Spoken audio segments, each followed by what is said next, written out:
বাংলাদেশের রাজনীতিতে সম্প্রতি একটি নতুন বিতর্ক সৃষ্টি করেছে মাসুদ সাঈদী। তিনি বিএনপির প্রতি তার এক শক্তিশালী বার্তা দিয়েছেন, যা বর্তমানে সামাজিক যোগাযোগ মাধ্যমে ভাইরাল হয়ে গেছে।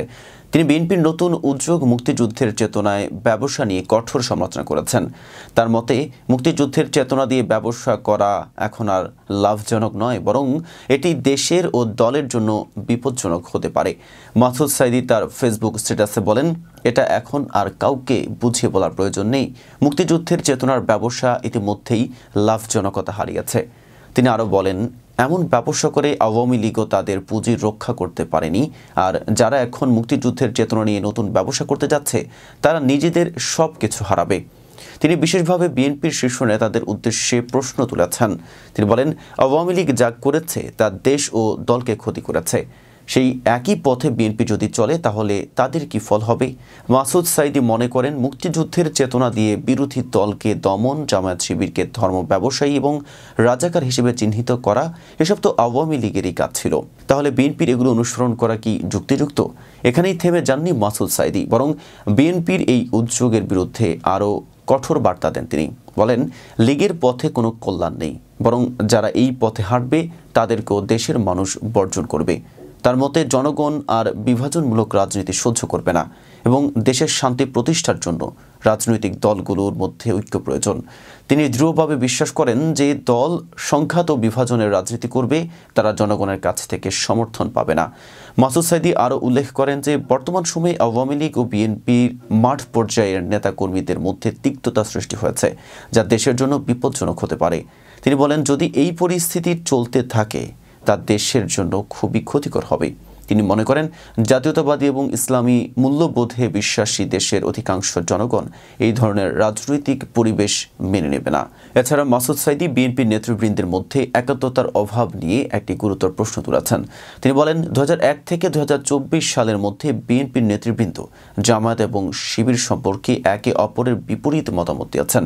23 বছর পর কেন বিএনপি কিছু নেতার কাছে জামায়াতকে ধর্ম ব্যবসায়ী এবং রাজাকার মনে হলো? তার এই প্রশ্নের মাধ্যমে বিএনপির নীতিগত দ্বিধাবোধ এবং তাদের অবস্থান নিয়ে উদ্বেগ প্রকাশ করেছেন। তিনি আরও বলেন, তাহলে কি বিএনপি এতদিন ভুল পথে ছিল? যদি তাই হয়ে থাকে তবে বিএনপিকে জাতির কাছে ক্ষমা চেয়ে তাদের নতুন অবস্থান জনগণের সামনে তুলে ধরতে হবে। এর মাধ্যমে তিনি বিএনপির কাছে এক ধরনের আত্মসমালোচনা ও ক্ষমা চাওয়ার আহ্বান জানান। অবশেষে তিনি বিএনপি ও জামায়াতের শীর্ষ নেতৃবৃন্দের প্রতি একটি গুরুত্বপূর্ণ আহ্বান জানান। তিনি বলেন, বিএনপি জামায়াতের মতো বৃহৎ দুটি দলের মধ্যে অনৈক্য কোনোভাবেই দেশের জন্য ভালো নয়। তিনি তাদেরকে ঐক্যবদ্ধ থাকার আহ্বান জানান এবং বলেন, আপনারা ঐক্যবদ্ধ হয়ে বাংলাদেশ থেকে ফ্যাসিবাদ এবং মুজিববাদকে চিরতরেই নির্মূল করেন। ঐক্যবদ্ধ হয়ে একটি সমৃদ্ধ সোনার বাংলা গড়ে তুলুন, এটাই জাতির প্রত্যাশা। এতক্ষণ সাথে ছিলাম মেহেদী হাসান। ফেজ দ্য পিপলের সাথে থাকার জন্য ধন্যবাদ।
স্বৈরশাসনমুক্ত প্রথম ঈদ এবং রমজানের আনন্দকে ম্লান করে দিয়েছে ইন্টারিম সরকারের নতুন ভ্যাট ও কর বাড়ানোর সিদ্ধান্ত। প্রয়োজনীয় পণ্য এবং সেবার ক্ষেত্রে ভ্যাট বৃদ্ধির ফলে জনগণের দৈনন্দিন জীবন আরও কঠিন হয়ে পড়েছে। আগে রেস্তোরাঁর খাবারের জন্য মাত্র ৫% ভ্যাট প্রয়োজন ছিল। ১,০০০ টাকার খাবারের জন্য ৫০ টাকা ভ্যাট দিলেই চলত, কিন্তু বর্তমানে মাত্র ৩৩০ টাকার খাবারে ৫০ টাকা ভ্যাট দিতে হচ্ছে, যা ভ্যাটের হার ৩ গুণ বাড়ানোর নির্দেশ করে। এভাবে রেস্তোরাঁয় খাবার খরচ সাধারণ মানুষের নাগালের বাইরে চলে যাচ্ছে। মোবাইলের এদিকে আপনার স্ক্রিপ্টগুলো আরও সাজাইতে যাক, বাদ দেন। এদিকে মোবাইল রিচার্জে ৩% ভ্যাট যোগ হওয়ার ফলে ১০০ টাকা রিচার্জ করলেই প্রকৃত ব্যালেন্স থাকে মাত্র ৪৩ টাকা ৭০ পয়সা।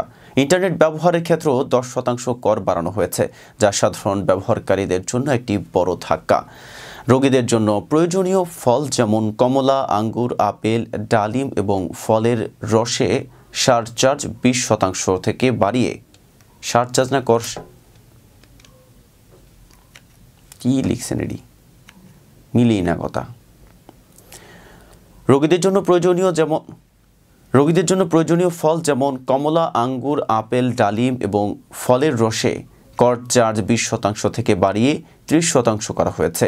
বাদামের ক্ষেত্রে কর 15% বাড়িয়ে ৪৫% করা হয়েছে। স্বাস্থ্যকর খাবার নাগালের বাইরে চলে যাচ্ছে, যা জনস্বাস্থ্যের জন্য উদ্বেগজনক। পোশাকের ক্ষেত্রে ৭.৫% ভ্যাট থেকে বাড়িয়ে ১৫% করা হয়েছে।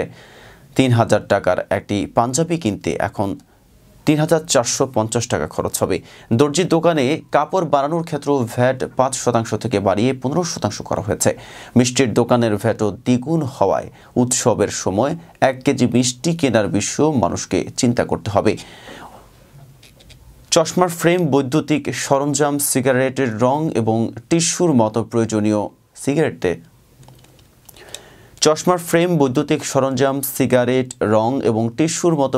জিনিসপত্র ভ্যাট এবং সম্পূরক কর। চশমার ফ্রেম, বৈদ্যুতিক সরঞ্জাম, সিগারেট, রং এবং টিস্যুর মতো প্রয়োজনীয় জিনিসপত্র ভ্যাট এবং সম্পূরক শুল্ক বেড়েছে। টিস্যুর ভ্যাট ৭.৫% থেকে ১৫% করা হয়েছে। এছাড়া আমদানি করা সাবানের সারচার্জ ১৫% থেকে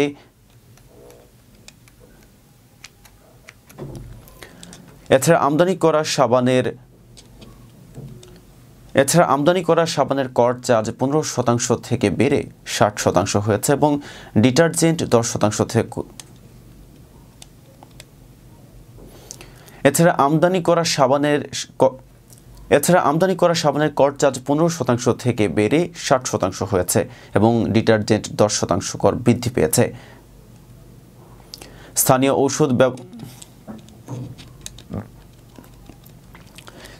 ঔষধ ব্যবসায়ীদের জন্য ভ্যাট ২.৪% থেকে বাড়িয়ে ৩% করা হয়েছে। যদিও এটি আপাত দৃষ্টিতে সামান্য বৃদ্ধি, তবে এটি জনগণের জন্য একটি চাপ হয়ে দাঁড়িয়েছে। বিস্কুট, জুস, কেক, সস এবং আচার সহ বিভিন্ন পণ্যে ১৫ থেকে ৩০% সম্পূরক শুল্ক এবং ১৫% ভ্যাট আরোপ করা হয়েছে। এ কারণেই সাধারণ ভোক্তাদের দৈনন্দিন ব্যয় বেড়েছে। এই ভ্যাট বাড়ানোর পেছনে অন্যতম কারণ সরকারের অপ্রয়োজনীয় প্রকল্প এবং দুর্নীতি। জনগণের দাবি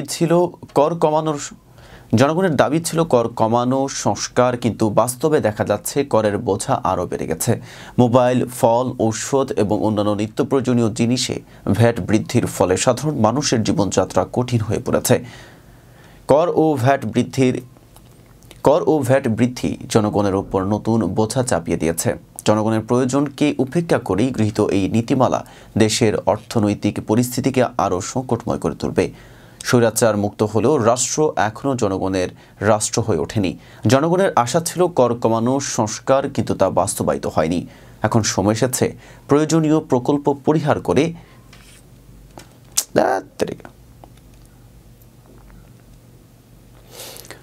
কর ভ্যাট বৃদ্ধি জনগণের উপর নতুন বোঝা চাপিয়ে দিয়েছে।